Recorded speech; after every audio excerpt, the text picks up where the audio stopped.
Okay guys, at PBA Commissioner's Cup Finals are set kung saan maglalaban sa finals muli ang Barangay Ginebra laban dito sa Token Tex.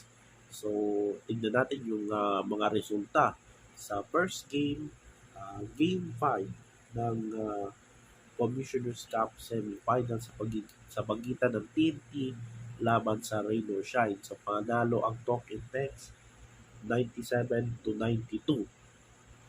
So, 97-92. So, best player ay nanguna si TNT Import Conte Hollis Jefferson na may 42 points, 11 rebounds at 4 assists.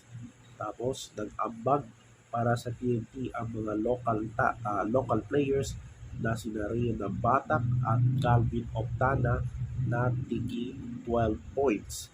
Sa Rain or Shine naman ay nanguna yung kanilang import na si Leon Thompson na may 34 points habang si Adrian Nocum na may 13 points at Karakot with 10 points. So, nanalo ang TNT with 4 and 1 lead laban dito sa Rain or Shine at pasok na sila sa PBA Commissioner's Cup Finals.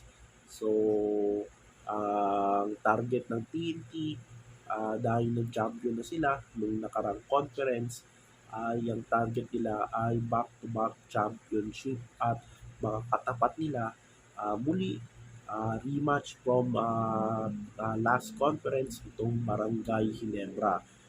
Tignan natin yung resulta. Hindi ko napanood yung first game, TNT versus Ross. Yung second game lang napanood ko kung saan panalo ang Gene Kings sa score na 126-99.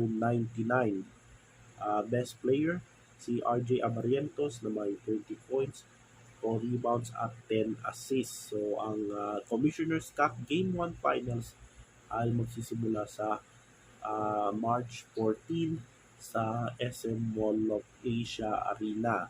So babawi kaya itong Barangay Ginebra kung saan hindi sila pinalad nung nakarang conference laban dito sa TNT, or itong TNT ay maka-back-to-back na title, kaya makukuha kaya nila ang back-to-back title kung saan nag-champion sila nung nakarang Governor's Cup. So titignan natin ang laban ng TNT versus Ginebra. So ito yung schedule, ipapakita ko ito.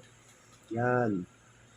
So, ang Game 1 ay magsisimula sa Friday, March 14. So, dito lang po tayo sa PBA update sa araw na ito.